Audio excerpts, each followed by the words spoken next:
Vote পরবর্তী হিংসার তদন্তে ফের সক্রিয় কেন্দ্রীয় এজেন্সি। পূর্ব মেদিনীপুরের দুই তৃণমূল নেতার বাড়িতে সিবিআই হানা।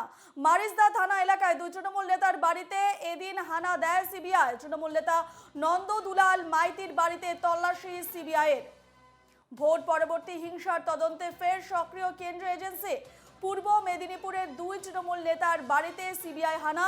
মারিসদা থানা এলাকায় দুই তৃণমূল নেতার বাড়িতে এদিন হানা দেয় সিবিআই। তৃণমূল নেতা নন্দদুলাল মাইতির বাড়িতে তল্লাশি সিবিআই এর। নন্দদুলাল মাইতি ও দেবব্রত পান্ডার বাড়িতে সিবিআই। মারিসদার দুই তৃণমূল নেতার বাড়িতে সিবিআই হানা। পূর্ব মেদিনীপুরের তৃণমূল নেতার বাড়িতে সিবিআই হানা। ভোট পরবর্তী হিংসার মামলায় তদন্তে এবার সিবিআই। দুই তৃণমূল নেতার বাড়িতে সিবিআই হানা। মারিসদা থানা এলাকায় দুই তৃণমূল নেতার বাড়িতে এদিন হানা দেয় সিবিআই। তৃণমূল নেতা নন্দদুলাল মাইতির বাড়িতে তল্লাশি সিবিআই। এছাড়া দেবব্রত পান্ডার বাড়িতেও সিবিআই হানা।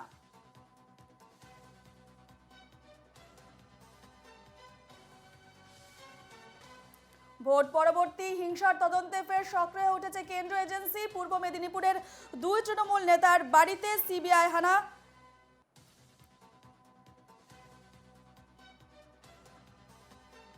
এ নিয়ে আমরা বিস্তারিত জানবো। ফোনে রয়েছেন আমাদের প্রতিনিধি সঞ্জীব দুবে। সঞ্জীব, সিবিআই হানা দুই তৃণমূল নেতার বাড়িতে কি আপডেট রয়েছে? কেন এই সিবিআই হানা?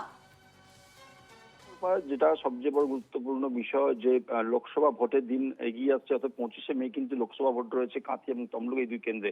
তার আগে সিবিআই হানা তোমার তৃণমূল কর্মীর বাড়িতে। ঘটনাটা হচ্ছে 2021 সালে ভোট পরবর্তী যে ঘটনা, সেই ঘটনায় খুন হয়েছিলেন বিজেপির জন্মেঞ্জয় দুলাই নামে এক বিজেপি কর্মী, এবং সেটার পরে কিন্তু 30 জনের নামে তৃণমূল কর্মীর নামে সিবিআই একটি মামলা করে। সেই মামলার ক্ষেত্রে কিন্তু সিবিআই আজ দুজনের বাড়িতে, অর্থাৎ বুদ্ধদেব মাইতি এবং দেবব্রত পণ্ডা, এই দুই তৃণমূল কর্মীর বাড়িতে তারা এসছে। দেবব্রত পণ্ডার সঙ্গে দেখা হলো, বুদ্ধদেব মাইতির সঙ্গে কিন্তু দেখা হয়নি এখনো পর্যন্ত। তিনি কর্মসূত্রে বাইরে রয়েছেন। সিবিআই কিন্তু তল্লাশি চালিয়ে যাচ্ছে। রূপা, বেশ, যে আমরা ছবি যা দেখতে পাচ্ছি একেবারে সিবিআই হানা দু তৃণমূল নেতার বাড়িতে কেন্দ্রীয় এজেন্সি। ভোট পরবর্তী হিংসার তদন্তে ফের সক্রিয় কেন্দ্রীয় এজেন্সি। বাড়িতে কি রয়েছে নন্দদুলাল মাইতি, কি জানতে পারছো?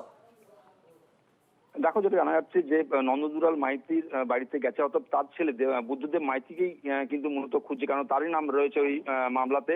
বুদ্ধদেব মাইতি কর্মসূত্রে হাওড়ায় থাকে, তার সঙ্গে যোগাযোগ করা যাচ্ছে না। নন্দদুলাল বাবুর সঙ্গে কথাবার্তা বলেছেন সিবিআই দল। পাশাপাশি দেবব্রত পণ্ডার বাড়িতেও তারা গেছে, তারা দেবব্রত পণ্ডার বাড়িতে তারা আছেন এবং তারা কথাবার্তা বলছেন এই মুহূর্তে। রূপা, এদিকে দেবব্রত পান্ডার বাড়িতেও কিন্তু সিবিআই হানা, সে বিষয়ে কি জানতে পারছো? রূপা, দেখো, বুদ্ধদেব মাইতির বাড়ির থেকে তারা তদন্ত করে দেবব্রত পণ্ডার বাড়িতে গেছে। তারা কিন্তু সেখানে কথাবার্তা বলছে, তারা এখনো পর্যন্ত সেখানে রয়েছে, কথাবার্তা চলছে। পাশাপাশি তোমাকে বলতে পারি যে এই 30 জনের মধ্যে মূলত এই দুজনের আজকে তদন্ত এসেছে। এই মুহূর্তে আমরা ফোন লাইনে পেয়ে গেছি তৃণমূলতা শান্তনু সেনকে। শান্তনু বাবু, এনকে টিভি বাংলার স্বাগত। শান্তনু বাবু, পূর্ব মেদিনীপুরের দুই তৃণমূল নেতার বাড়িতে সিবিআই হানা, কি বলবেন? ভোট পরবর্তী হিংসার পর সিবিআই হানা, সিবিআই সক্রিয়। 2021 সালের ঘটনাকে কেন্দ্র করে যেখানে 25 তারিখ পূর্ব মেদিনীপুরে ভোট, সেইখানে ভোটের আগে কেন্দ্রীয় বাহিনীকে এইভাবে, এই যে কেন্দ্রীয় তদন্তকারী সংস্থাকে এইভাবে পাঠানো, এটা যে রাজনৈতিক উদ্দেশ্য প্রণোদিত এবং তৃণমূলকে ভয় দেখানো বা নির্বাচনকে প্রভাবিত করার একটা প্রচেষ্টা, এটা একটা বাচ্চা ছেলেও বোঝে। এটার মধ্যে দিয়ে আরো একবার প্রমাণ হলো যে কেন্দ্রীয় এজেন্সিকে তারা কতটা নিচে নেমে তারা ভোটের স্বার্থে বিরোধীদের বিরুদ্ধে ব্যবহার করে। তারা যত এগুলো করবে, তৃণমূলের ভোট তত বাড়বে। বেশ, ধন্যবাদ শান্তনু বাবু আমাদের সঙ্গে কথা বলার জন্য। ফোনে ছিলেন তৃণমূল নেতা শান্তনু সেন। আমাদের সঙ্গে রয়েছেন আমাদের প্রতিনিধি সঞ্জীব। সঞ্জীব, তুমি যেমনটা জানাচ্ছিলে।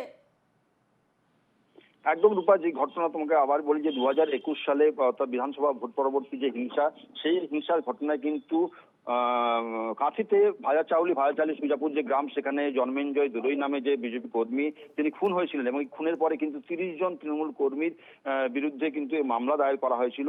সেই মামলার ক্ষেত্রে আজকে সিবিআই এর একটি দল সেই গ্রামে এসে পৌঁছায়। প্রথমে বুদ্ধদেব মাইতি, অর্থাৎ তৃণমূল কর্মী যার নামে এফআইআর করা হয়েছে, তার বাড়িতে তাকে না পেয়ে তার বাবা নন্দদুলাল মাইতির সঙ্গে তার কথাবার্তা বলে। সঙ্গেই থাকো, এই মুহূর্তে ফোন লাইনে পেয়ে গেছি বিজেপি নেতা রাহুল সিনহাকে। রাহুল বাবু, এনকে টিভি বাংলায় স্বাগত। রাহুল বাবু, 2021 সালে ভোট পরবর্তী হিংসার বলি হয়েছিলেন চাঁদু দোলাই, এবং সেই মামলার তদন্তে এবার পূর্ব মেদিনীপুরের দুই তৃণমূল নেতার বাড়িতে সিবিআই হানা, কি বলবেন? হ্যাঁ, স্বাভাবিক আছে ব্যাপারটা, বিষয়টা তো হচ্ছে স্বাভাবিক। যারা অত্যাচার করেছে, যারা খুন করেছে, তাদের ধরা তো স্বাভাবিকভাবেই এজেন্সির কাজ। আর এই দায়িত্ব এজেন্সিকে দিয়েছে কলকাতা আদালত। অতএব কলকাতা হাইকোর্টের নির্দেশেই যা করার সেটা সিবিআই করছে। অতএব আমরা মনে করি এর সাথে না ভোটের কোনো সংযোগ আছে, না এর সাথে কোনো রাজনীতির সংযোগ আছে। বেশ, যারা রাহুল বাবু হত্যাকারী, তৃণমূলের তরফ থেকে বলছে যে বিজেপি উদ্দেশ্য প্রণোদিত ভাবে কেন্দ্রীয় এজেন্সিকে কাজে লাগাচ্ছে, কি বলবেন? কেন্দ্রীয় এজেন্সিকে বিজেপি কাজে লাগাচ্ছে না, কলকাতা হাইকোর্ট কাজে লাগাচ্ছে। অতএব তৃণমূলের যদি কিছু বলার থাকে আদালতে বলুক। আদালতের নির্দেশেই 21 সালের হামলার তদন্ত সিবিআই চালাচ্ছে। আর সেই হামলায় যে খুনি, তাদেরকে ধরাটা কোনোভাবেই কোনো এজেন্সিকে ব্যবহার নয়।